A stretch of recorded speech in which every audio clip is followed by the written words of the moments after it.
All right, we're live now. Welcome to everyone joining us on YouTube and Facebook as well. We're just gonna take a couple more seconds to see if anyone logs on and then we'll get started. But thank you all so much for being here.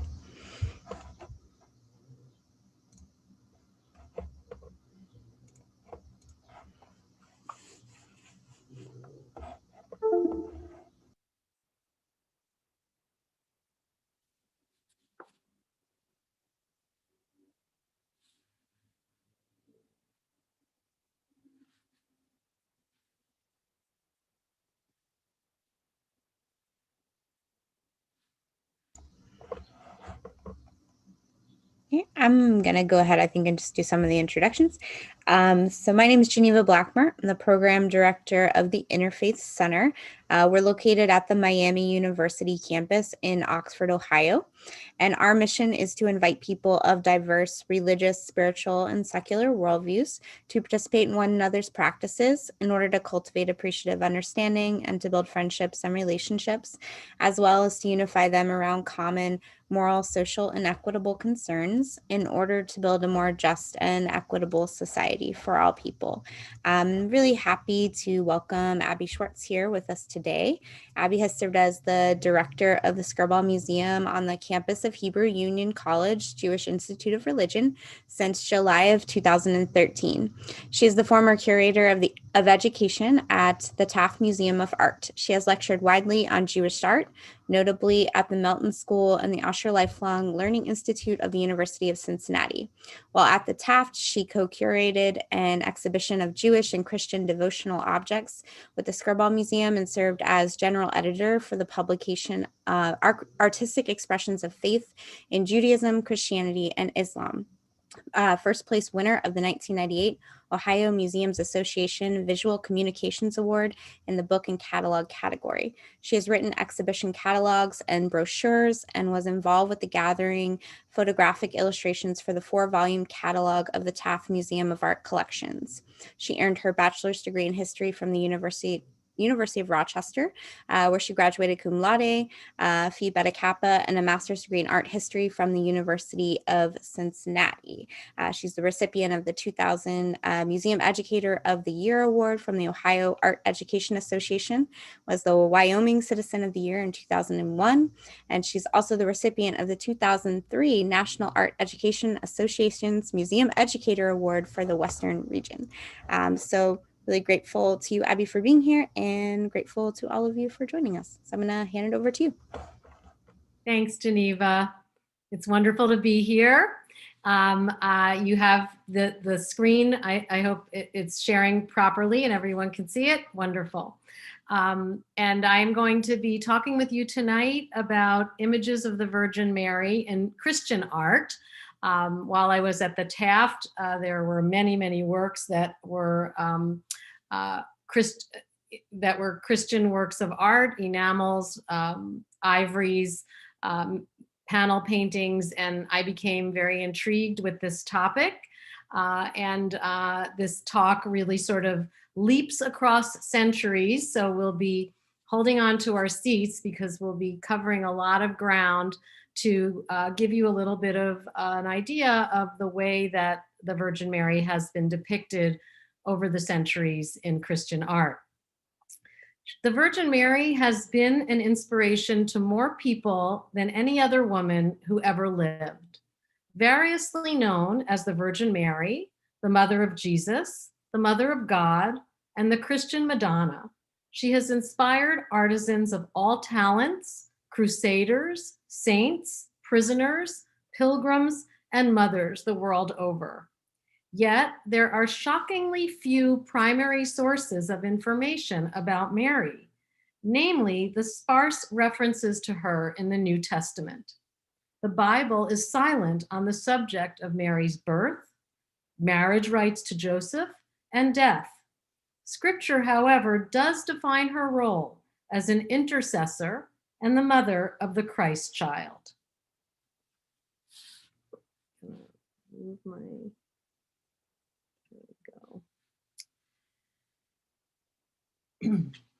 Early mention of the mother of Jesus is found in St. Paul's letters to the Galatians.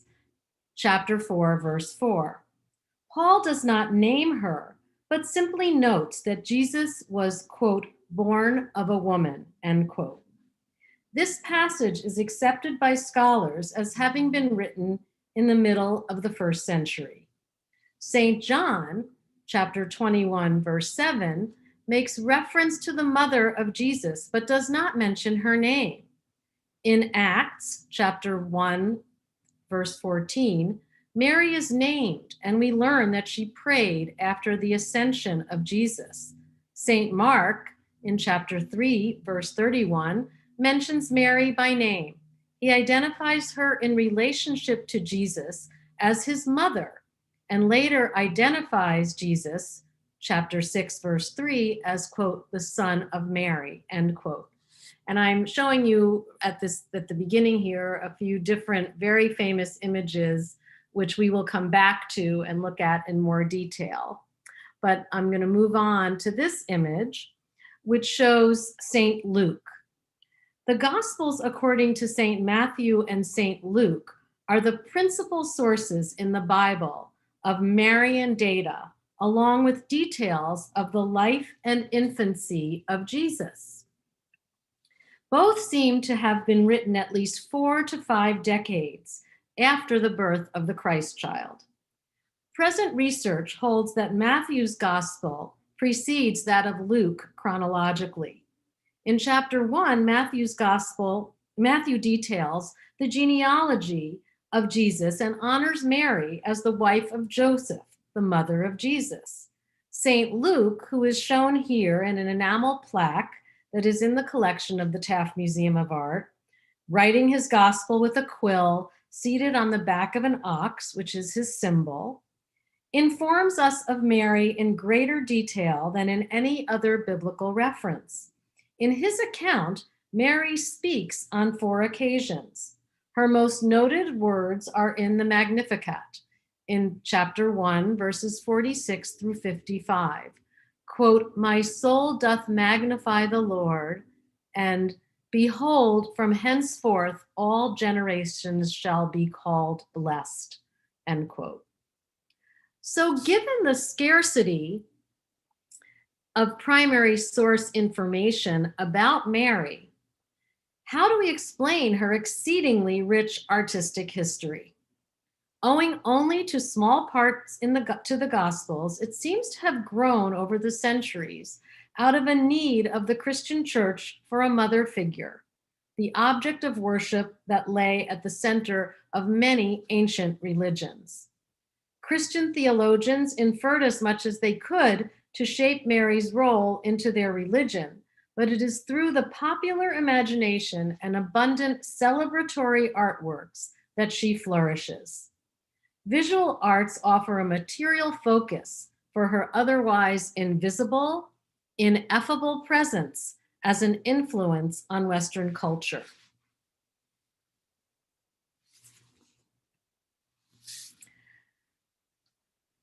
The earliest depictions of the Virgin and Child are portraits in frontal poses without depth modulation and few, if any, decorative embellishments. By the 4th century, the visual arts of Byzantium began to flourish.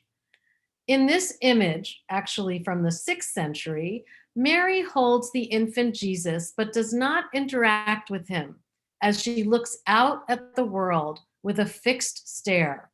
She is flanked by saints or angels. And we see here, there again, very little evidence of body beneath the drapery. She has a lap, but it doesn't really seem like it could hold a child. So it's very frontal. It doesn't really show any engagement between the Virgin Mary and her son. Here, in what is actually a mosaic, the Virgin is enthroned as Queen of Heaven. The infant Jesus holds a book symbolic of the Gospels. Mary is flanked by the emperors Justinian and Constantine, who offer to her replicas of the great churches they built in Ravenna and Constantinople. And this is actually in the Hagia Sophia mosque in Istanbul, in Turkey. So it is part of the ceiling decoration in mosaic. And again, we see Mary very much looking straight out, not really engaged with the Christ child who looks like a miniature adult, and barely any sense that there is actually a human form beneath all of those robes. As time passed, the formal type with mother, full face, holding a stiffly erect, fully clothed child, gave way to a more intimate version in which the child turned away from the worshiper and toward its mother. Here in this 13th century panel by the Italian master Cimabue, Mary seems to occupy a little bit more realistically her throne. The child, still looking like a miniature adult, raises his hand in a gesture of blessing. But it is in the hands of the Italian master Giotto, only a couple of decades later, that the Virgin and child become increasingly three-dimensional. The throne itself seems capable of holding her. For the first time in Italian painting, the Madonna is painted with all of the attributes of a womanly figure. The contours of her limbs are accentuated by the flow of her robe. We can see actually her knees as they support the child on her lap. And it's further emphasized by the weight of the child upon her lap. The material of her blouse pulls against the swell of her bosom. So there is actually a human body underneath all of that drapery. And even though we don't see one point perspective at work here, there's an increasingly great effort to suggest that these people are at different distances from us by layering them in this way. And there is some real awareness here in the throne of three-dimensionality. There does seem to be a real place for her to sit, and we don't have the sense anymore that she's going to just slide off of the chair that she's seated on, that there is that there is weight and substance to her form. The image of the Virgin suckling the infant Christ first appeared in the 3rd century and became the object of a cult that was widespread in Italy in the 14th century, where many churches claimed to possess some of the Virgin's milk, preserved as a holy relic. In this panel, which is also from the Taft Museum of Art's collection, the infant Jesus, held in a more naturalistic pose by his mother than we've seen before. Mary is seated on a throne. The infant turns from nursing to look right at the viewer. Interestingly, this theme disappeared from art after the Council of Trent from 1545 to 1563 forbade undue nudity in the portrayal of sacred figures. But this again, we see in the same way that we saw with the Giotto image, a sense of the physical attributes of the Virgin, and she's holding him as a mother would hold a baby when she is nursing. So we have not seen that before this time period. In the hands of the great Renaissance masters, such as Raphael and Leonardo, Mary acquires emotional depth, intensity, three-dimensionality, and elements of humanity hitherto absent. Her body becomes supple. The settings she inhabits in paintings are local landscapes, not just heavenly stage sets. The Christ child is depicted as playful and inquisitive and chubby. Here, the Christ child stands in the security of Mary's embrace, while John the Baptist, his second cousin and playmate, hands Christ the symbol of his earthly mission. It should be noted here that even though neither Mary's physical appearance nor her clothing are mentioned in Scripture, it became convention to depict her in a red or pink dress covered by a blue cloak. Based on assumptions of modes drawn from local venues and conventions, it was the artist who has dressed Mary and not those who penned the Bible. In 1649, this custom was actually institutionalized by the Spanish painter Francisco Pacheco, who in his text Arte de la Pintura urged artists to dress a fair-haired Madonna in a pink dress covered by a blue cloak. And I think I also just want to mention that the idea of a local landscape in the portrayal of Mary and other figures and subjects from the Bible or from Scripture was also an important convention. And what it did was to make the subject seem accessible to the viewer, to the person praying, that they could accommodate this topic and this subject in their own daily lives if the setting of the subject was familiar to them. So we will see a crucifixion perhaps with a background of French chateaus, because it made those French people for whom that was made feel that they were part of that scene and that it was part of their own world. So I'm going to turn now to an unfinished work by Leonardo, Madonna and Child with Saint Anne, which is in the Louvre. And it here represents three generations: Saint Anne, Mary's mother, Mary, and Christ, past, present, and future. The lamb and tree refer forward in time to Christ's sacrificial death on the cross. It's interesting also to note here that the Immaculate Conception refers not to the conception of Christ in the womb of Mary, but to the conception of Mary herself in the womb of her mother, Anne. According to doctrine, since the Virgin was chosen, was indeed preordained from the beginning of time to be the vessel of Christ's incarnation, she must herself be stainless. More specifically, she alone of mankind is free from the taint of original sin. This doctrine is based on an apocryphal gospel appended to the New Testament in the 2nd century, the book of James. Origen, a church father who lived from 185 to 254, which was a time shortly after the compilation of this post-biblical record, took this text to be proof of Mary's virgin birth. In this French enamel version of the same subject in the Taft Museum of Art's collection, Anne is enthroned, depicted with an open book resting on her left hand.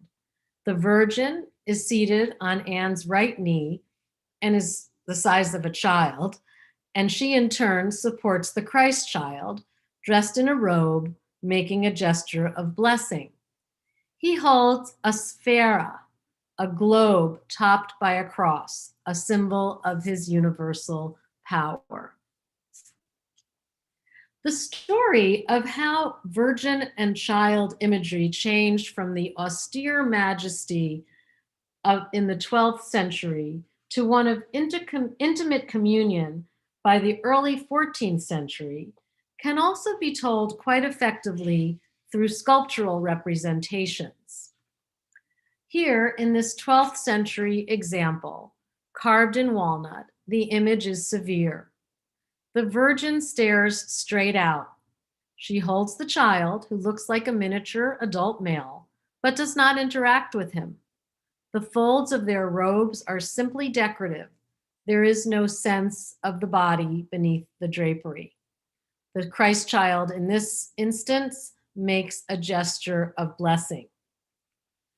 Only a century later, I wanted to introduce this detail. You can see the way that the folds of the drapery are created and the very sort of um, strict and rigid lines. So only a century later, look how much the imagery has changed. The Virgin, for one thing, is now crowned. This is again an artistic convention that emerged in the medieval period. The crown symbolically links the Madonna to the reign of heaven over the people on earth. The Virgin holds the infant Jesus in a natural pose. She looks at him lovingly. The infant holds a globe and communicates with his mother as any human child would. So now we see in this image, again, it's still a little bit stiff and it's going to get increasingly naturalistic in sculpture as it did in painting. But that traditional pose of women carrying a baby with on one hip, throwing that hip out so that the baby can be supported. We begin to see the knee of the Virgin here, just to allow that to bend the knee so that she can move that hip out there to the side so that the baby is supported.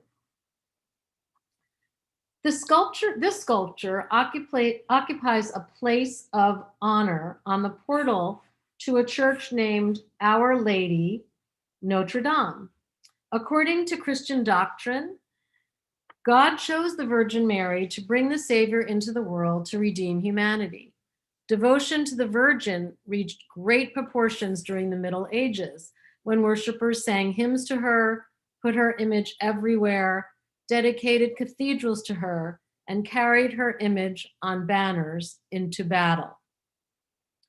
One of the most beautiful and best preserved ivories of the late 13th century from a Paris studio is this delicate 14-inch statue that attests to the importance of the Virgin Mary in religious thought and devotion during the late Middle Ages.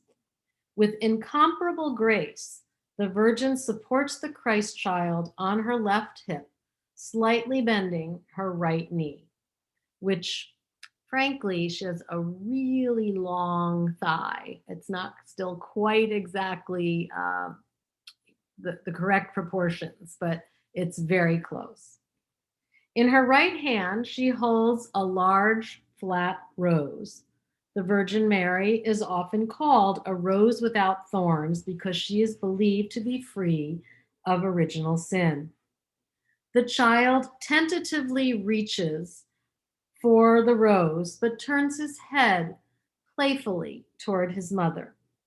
His expression is inquisitive. Mary responds with a sympathetic smile. The child holds a small globe or fruit in his in his left hand. And the globe is an emblem of Christ's sovereignty, if it is indeed a globe.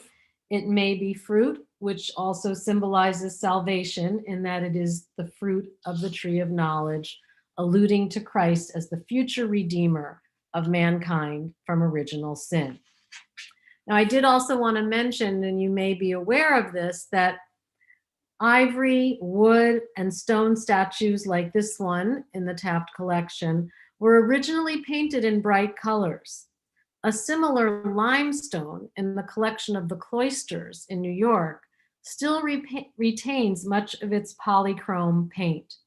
Note that the Virgin wears a red dress, and you can see traces of the blue robe over her shoulders. This detail of the Ivory Virgin and the Taft reveals some of the remaining gilding. She originally wore a jeweled crown and a jeweled crown and a jeweled brooch on the bodice of her dress. Presumably, not only is the child attracted by the rose, but probably by that brightly colored original brooch, which was on her chest and was lost.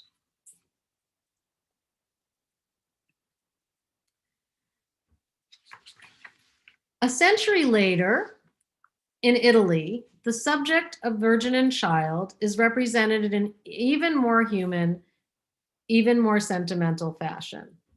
From the 14th century onward, an image of the Madonna was to be found in almost every Catholic home. And in the latter half of the 15th century, there was an increasing demand for devotional images for private chapels and shrines.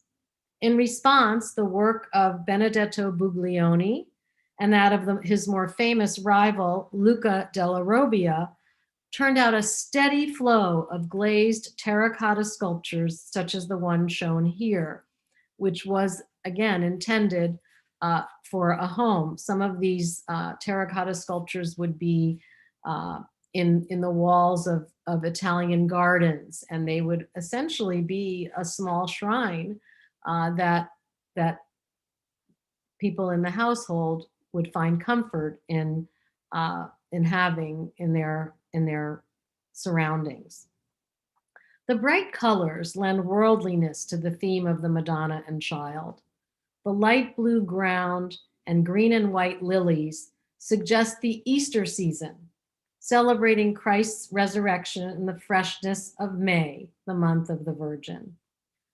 Standing on a pillow of sorts, Jesus asserts his dominion, yet his pairing with his human mother emphasizes his humanity. As we have seen, before the end of the 13th century, the Virgin had usually seemed neither mother nor woman. She was exalted above the suffering and joys of life. By the late 15th century, however, when this sculpture was made, the desire to dwell on the human characteristics of Christ and his mother was widespread, and young mothers who prayed before images such as this one could easily identify with the Madonna. And that is really part of a larger movement toward, or a shift in the way that that in the ways of the philosophical world and religious teachings at this time, moving from the medieval period to the Renaissance, essentially. There is a change in emphasis from the heavenly to the human, and an ever increasing knowledge and understanding of how to portray the human body went hand in hand with ideas about humanizing the figures that were part of the biblical stories. And that has a danger in and of itself, which resulted in this cult of the Virgin and other types of cults that really had to be halted. It was felt by the church leaders, by the Council of Trent, which made a lot of decisions about how figures from the Bible could be depicted. But I want to turn in an interesting sort of twist from these European images to images that come out of China. And I want to discuss the figure in Chinese art called Guan Yin, who is a bodhisattva or goddess of mercy. And this is a work in the Taft collection. And it has a relationship to images of the Virgin Mary. By the 17th century, Guan Yin, or the goddess of mercy, appeared in as many as 500 manifestations. One of the 8 bodhisattvas, or contemporaries of Buddha in India during the end of the 6th or beginning of the 5th century before the Common Era, Guan Yin, historically a male prince, is the Lord of Mercy.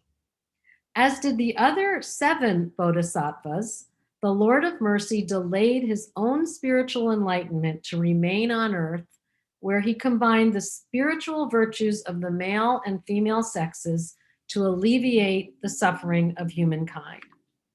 As Buddhism spread throughout the Asiatic continent, following the trade route, representations of this bejeweled Indian prince became increasingly feminine until the Lord of Mercy was commonly depicted as the beautiful and graceful Guanyin, or goddess of mercy. Now we'll come back to this 19th century porcelain figure, but let's look first at these other versions of Guanyin from the Qing dynasty, which is about 1700. And these also are in the Taft Museum of Art. These figures of Guanyin manifest the Songzhu Guanyin, or bringer of sons. Each of them, and there are a pair of these in the collection, if you look closely, there's a small boy holding a lotus seated on Guanyin's knee in each of these images. This kind of iconography or subject matter appears soon after the arrival of Jesuit priests who introduced Christianity in China. Now, that relationship between China and France, or Jesuit priests, is really evident in this Virgin and Child, which is carved ivory. It is from Canton, China. It's in the Victoria and Albert Museum. And it tells an interesting East meets West story. This figure was likely carved by a Chinese carver who would have seen European models, possibly engravings, and was likely instructed by missionaries on what was to be carved. Scholars who have studied this ivory comment on the face of the Virgin as having an Asian feel, very high forehead and heavily lidded eyes. So the Chinese artisans were learning from the Jesuit priests, but bringing their own sensibilities of their own people to these images. So coming back to the Goddess of Mercy, or the Guanyin figure from the Jiajing reign, which was from the late 18th century into the middle, almost the middle of the 19th century. This figure has that same high forehead and heavily lidded eyes. What seems to have happened in China is that the Christian market for the Virgin and Child figures stimulated the market for Guanyin statues. Craftsmen started carving figures of Guanyin that were inspired by the Christian subject. In this instance, the figure of Guanyin wears blue and red and holds an ambrosia vase. All in all, an interesting twist on cross-cultural influences. And this is partly the relationship between these figures is really what got me started on thinking about the depictions of the Virgin Mary in the history of art.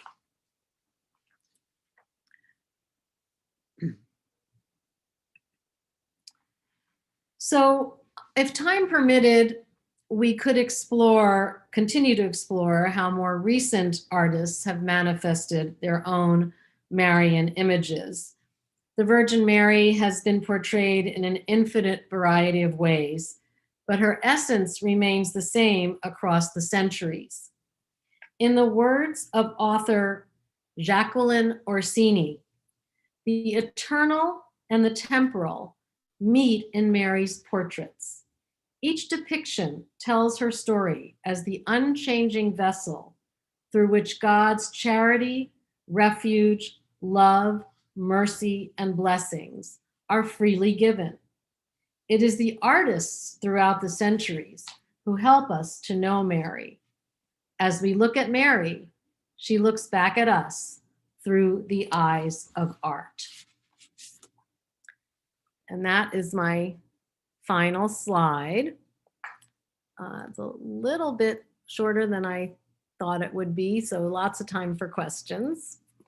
So I'll stop my share at this point and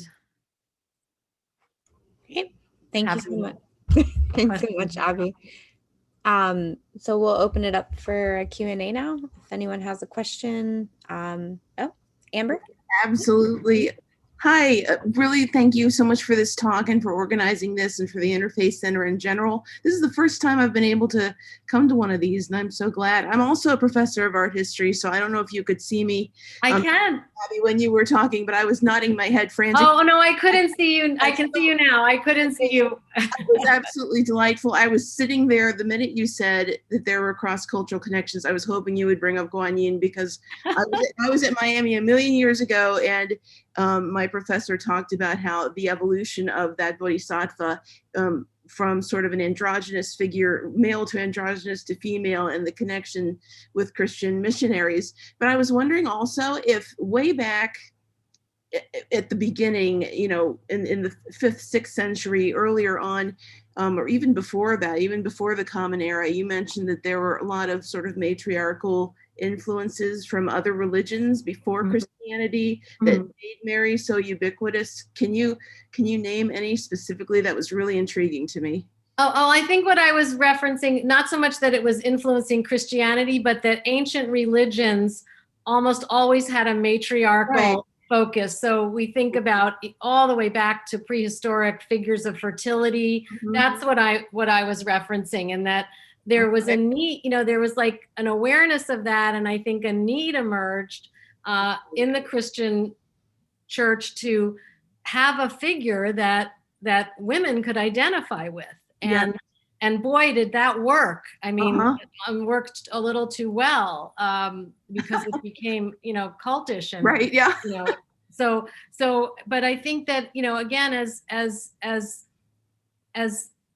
there came to be, you know, these are sweeping generalities, but, you know, if we think about the medieval period as this sort of focus on hell and damnation and you know, all the negativity around faith, and we think of the Renaissance or the Gothic period at the end of the medieval period as this more heaven-centered, you know, human approach to a God of compassion, you know, having the same qualities that people have.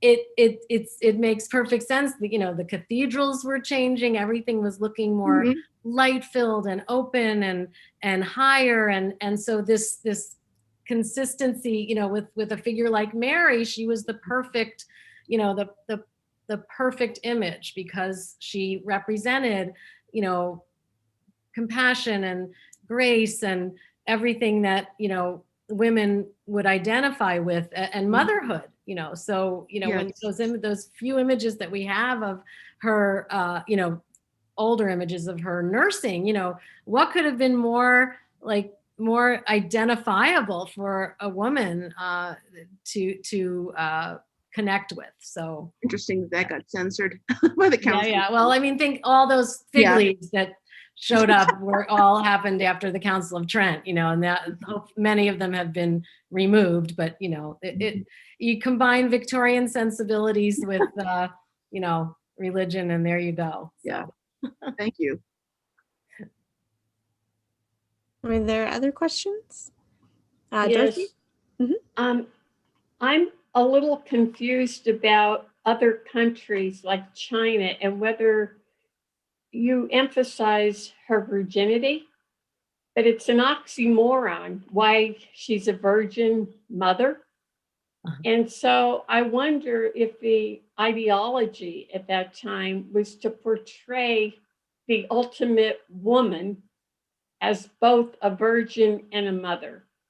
So, and especially, I'd like you to address their ideas on sexuality. Are you talking about in China? Yes. Okay. How that compares. I understand the male dominance in the medieval period and throughout history. And I was really fascinated by the bodies of the baby showing penises when you couldn't show anything of a female form. So if you could address the body and the image that the Chinese had of women, because I already know what the image was in this country? Yeah, I think what, I'm not a scholar on Chinese religion, but what the reason I showed you those images was to address how their own, how they began to approach the way they depicted their gods and goddesses, which often were both sexes, like male and female, but might appear in an image as a female at one time and a male another time. But what I was getting at there was how the influence of the Jesuits, who were very intrigued with the porcelain making industry in China and wrote volumes about what they learned about the making of porcelain, and also brought some new techniques. Like they brought ideas about using colors like pink and gold, and really changed the way that the Chinese made porcelains by virtue of what they could bring from Europe. And so what I was suggesting was that they learned things from the Jesuits and applied the look of the image that they gathered from seeing probably prints and drawings that the priests or that the Jesuits had with them of the Virgin Mary, and said, wow, this is, let's use this. We can, these are beautiful. Look at the colors of her robe, which were totally made up by artists, and then sort of added those to their repertoire of how they depicted their goddesses. So I can't really speak, Dorothy, to the, what their religious approach was to men and women, or depictions of men and women with or without clothing. I can just also make the comment that when you said that, we see the baby Jesus with his genitals exposed in that, I think you're thinking of the Buglioni where he's standing, right there in front of us. That was, again, a brief period before the Council of Trent when, the Renaissance was just going wild. Men, women, bodies, they're beautiful. We should show them. Why are we hiding them? They've been underneath clothing without even any bones for hundreds of years. We live in the South. We have this wonderful weather. Let's take all of our clothes off and let people see our bodies. I mean, there is a connection between Southern climates and nudity. You don't see Durer's figures of Adam and Eve they're naked. The figures that Titian made of women and men they were nude. They were beautiful in their nudity. But, the Northern climates, you don't take your clothes off. Nobody knows what you look like underneath all that clothing. So, that's a little bit of a departure from the topic, but, there was just a much more willingness in that time period of the Renaissance to explore the human form and to allow it to be seen. That was very good, especially if you're a virgin. You have to be fully clothed, right? Well, we could get into theology there, but I'm just telling you, a nice Jewish girl telling you what I know about what was the Immaculate Conception, and it was, there's often confusion even among non-Jews about that. But okay, since you are Jewish, I'm also interested. I love the way that you showed the difference in the Chinese features, but I was struck by the Raphael, and you had a little blonde baby Jesus, and you had a blonde Madonna. Right. And when did they ever really get it right and say, well, who knows what's right? I mean, that's what I'm saying, that there is nothing that tells us what any of these people look like. And artists are visual learners. So they make a decision somewhere along the line that Mary should have a blue robe, and she should have a pink or red dress, and she should be fair haired. And then for generations, that's how artists depicted her. But and again, I didn't include more modern interpretations, but everyone claims her now. I've seen Black Madonnas. I've seen, Sephardic looking Madonnas. I've seen, so it's just what the culture will allow. And for many, many years, it was really sort of, if this is what it said in the Artas Pintura, and you're a painter, you go to that page and you say, this is how I'm supposed to depict Mary. So I'm going to stick to the story. So you were wonderful. I really, really enjoyed that. That was so educational. Yeah, and I love the way you introduced Anne in there too, because we had novenas to Anne, Saint Anne. That was very important part. Oh yeah, yeah. Is it Yeno? I don't want to pronounce your name wrong. You're muted. Oh, I'm muted. No, not you. The next person to ask. Yeno's unmuted. Okay. I can't hear. There's Michelle. I'm sorry. Who are you talking to? Yeah, I can't hear. Victoria? Yeno Makuta. Matuka. I can't hear you. He's right below you. Yano, you are muted. Unmute yourself, hon. Yeah, it says that you're not muted, but we can't hear you. Yeah, it might be an issue with the headphones. Is there a way to put the question in the chat? Yeah, maybe? Could you maybe put the question in the chat, And Morgan, did you have a question? I see your hand is up too. I did. I was just going to say, Abby, and this is not too far from where you were. Is there a YouTube available of your Judaica lectures? Because there's beautiful, beautiful, amazing art in the Jewish culture, and Americans and Christians don't see it. And I would love to see some Judaica. Well, if you come back on July 8th, you will see some, because I'll be back to talk about a contemporary artist named Mark Podwall. And the work that he did on ritual objects from the Skirball's collection. So we'll be looking at some contemporary images that have a little bit of a sense of humor side by side with Jewish ritual objects. But I can also direct you to the Skirball Museum's website, where we have several videos. One's a guided tour with me through the collection, and then there's a virtual tour that's you sort of move your cursor and take you through the galleries, and there are feature pins or stop at certain objects. So check the website. There's always something. Is that available, the Skirball collection? Is that on our? Well, you can go to our website. So it would be, if you just Google Skirball Museum Cincinnati, the website will come up, and you can. Is that Skirball with a C or Skirball?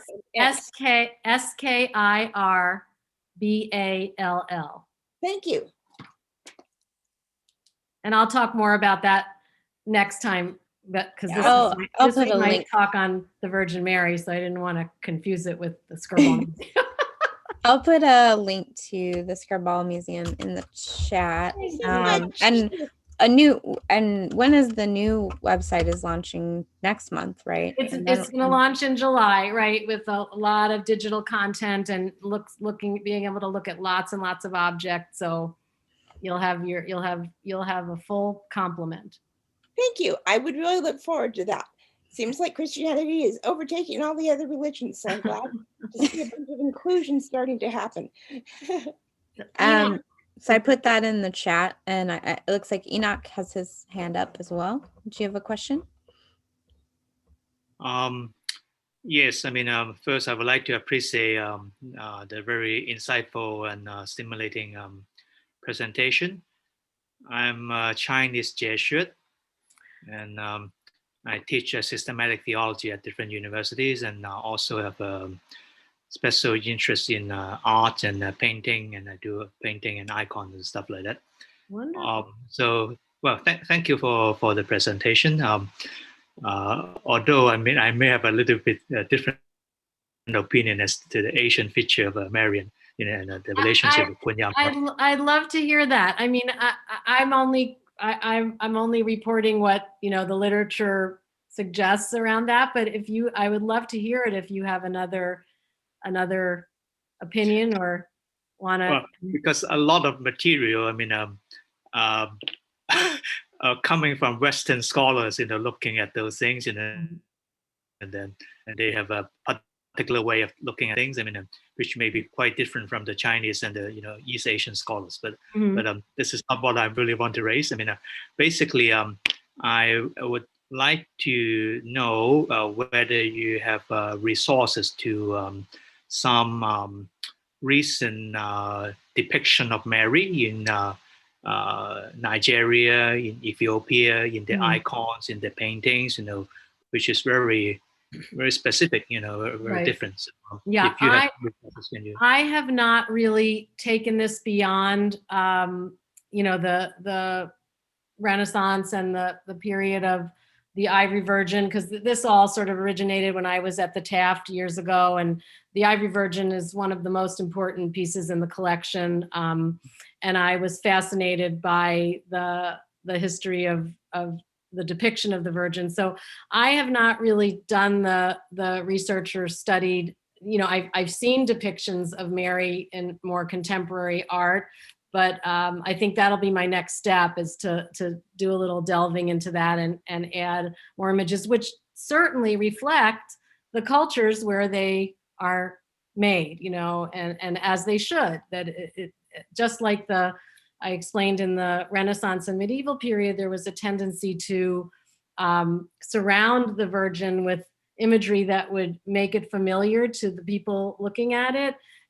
In contemporary art, it goes even beyond that, and they make the figure their own. So that is worthy of study, but I have not done that work. Thank you so much. I mean, is it possible to send my email to Jennifer and have her pass it on to you so that we can communicate? Because I we would have love been that. quite a bit of writing as well as art-related activity in Australia at the moment. May I request that Absolutely. too? Yes. Oh, that's absolutely. true. Great. So I'm going to turn back to who he went to Catholic school, Catholic institutions, and I've never seen a baby Jesus who looks like a grown-up, where the artists unable to make babies in their sculpture. And the answer to that, I think I alluded to it a little bit, but let me just make it a little bit more clear. We had the period of the Greek and Roman art where artists had a total command of the human body. They could make babies, they could make adults, they could make women, they could make men. Everybody looked exactly like they were supposed to. And then again, sweeping generalization here, but we enter the Middle Age. Those civilizations are destroyed. We enter the Middle Ages, and there's a definite movement away from artwork that depicts the human body. Like there's a conscientious decision not to show people's breasts or genitals or chests or arms or legs. And so essentially artists really lose the ability to do that, or it's not anything that anybody's ever going to want. Like, and who were the patrons for the arts? They were the church and the court. So if nobody was, even if you knew how to do it, nobody was gonna commission it. So this goes out of the vocabulary of artists, and what is acceptable are people that are totally clothed, like they don't even appear to have any bones or skin underneath what they're wearing. They're just like hangers, with clothes on them, and they didn't really have the ability or the inclination to make something that looked like a little baby. So they looked just like little adults, and that carries us through the early medieval period until we see the reemergence of the interest and study of the human form to create lifelike figures of children. Does that help? Okay. I believe Susan also has a question. I just was going to comment on something we talked about quite a while ago. So just on Mary frequently being blonde and blue-eyed. Mm. And that was a portrayal for centuries. But in the whole theological landscape and biblical studies landscape, there's more, it's complete acknowledgement that Jesus was Jewish. Early Christianity was primarily Jewish. Mhm. These people were Middle Eastern. They had markedly darker skin, brown eyes, brown hair. And I don't think today, if someone were to depict Jesus and Mary, that they do it the way Northern Renaissance artists would, that in that very stylized way. Because when you look at depictions of her through the centuries, even till the last few centuries, Mhm. she's generally dressed just as the culture says a beautiful woman or a high class woman should be dressed. Mhm.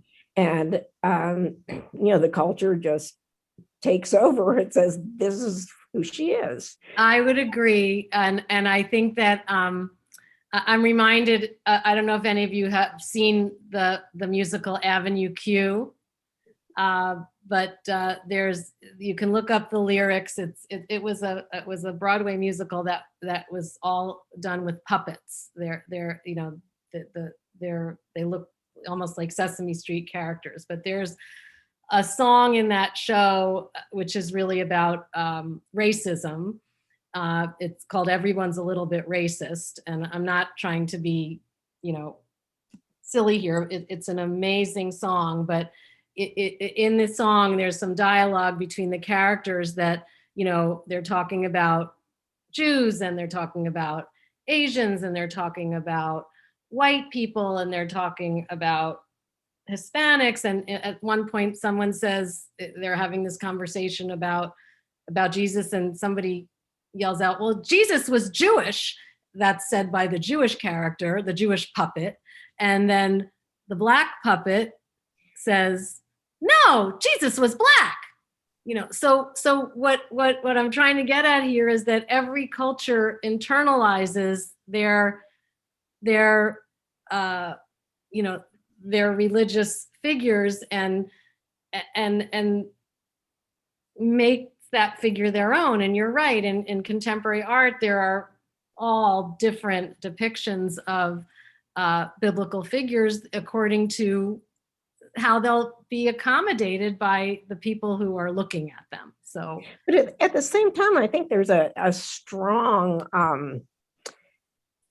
what to call it, but a cultural dominance. What was the cultural accepted dominance, whether you were in Italy or in France or where in Europe? For artists. No, it was for art. I mean, they had patrons. It was not a dark-skinned, dark-eyed. Right. They wanted their religious figures to look like them. Mm-hmm. But also that a dark-skinned person had less value or simply wasn't considered worthy of a divine figure. And that's changed, thank heavens. And you may disagree with me. No, interesting. No, I mean, again, I think it's in terms of art, which is really, I'm not a theologian, in terms of art, there were prescribed ways that artists depicted every religious figure, and there was a book that they literally went to that told them how they should portray certain saints. They had certain attributes. They were always shown with and that became their Bible, so to speak. And until that was their patrons were no longer the church and the state, until they were making pictures for regular people who could pay them what they wanted to earn, then they could make whatever the patron wanted, so or if they were lucky enough to just be painting for themselves. So what was the name of that guidebook or whatever it was, their Bible? Arts, let me get you the exact name. It was near the beginning. And there were lots of these types of handbooks. It wasn't just this one, but this was the one that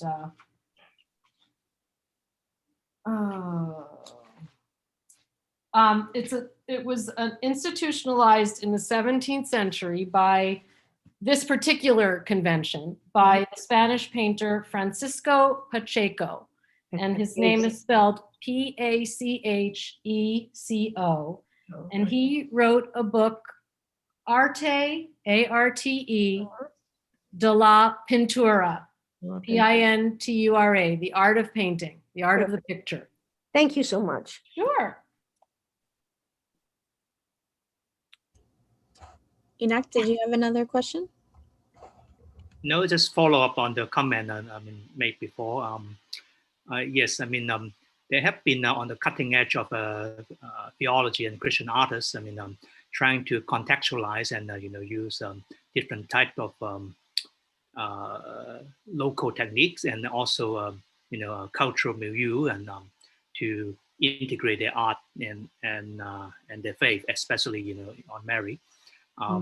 Like there have been a residential artist program originally at Yale, and then now they moved to Princeton, where they have the very prominent artists, Ho Chi and others, from Indonesia and others, they have written books, compiled things, created things, all in light of contextualization. But the unfortunate thing is, there's the terrible legacy of colonialism of Catholic faith and Christianity, which unfortunately, has been also internalized by some of the, believer in the pew. So they may not even, some of them may not even be accepting, the Black Madonna or the Asian face or, or the, and things like that. So there's a lot of post-colonial and, and post things to be done, in order to get a better start at that. Yeah, we have a long way to go. I agree. Yeah, so it's not just among the elites, but should be among those who are actually committing to their faith. Thank you. Agree. Thank you. Well, we are coming up on we're a little past the hour now. Were there any were there any final questions or comments before we wrap up? I have one question to follow up with what he just said about colonialism. The ivory was beautiful, but when I saw the ivory, I thought, wow, wasn't that ivory obtained from a very repressive, talk about not religious, right, but oppressive, and how they got that ivory and right, what they did to the people. Did you ever have any feelings about the medium, the ivory, as to portray? Yeah, well, the ivory virgin that's in the Taft is from. It was made in the 14th century, so so now now we have this sensibility about the ivory trade and the horrible cruelty to the start with the animals, and then the whole way that they're obtained. But that was part of the trade, that was part of the trade world in that time, and that particular virgin was carved from a single tusk. Like her body takes the shape of that ivory tusk, and it does bother me now. It always did. I haven't worked at the Taft for a long time, but when I was there and I would think about the material that it's made from and how we think so differently about it now, it is troublesome. But it's not like it was made last year or even in the last few centuries. It's one of the oldest objects in the collection, and it is the premier ivory virgin in the world. It is absolutely pristine. If you have never been to the Taft to see it, it's worth going just to see that object. It is just spectacular. So. Thank you so much. Any other last questions or Anything in the comments? chat that we missed? Don't think so. I see one. We've covered. Carla, did you have a comment? Or Carla might not be on anymore. Okay. Yeah, no, I don't think we missed anything.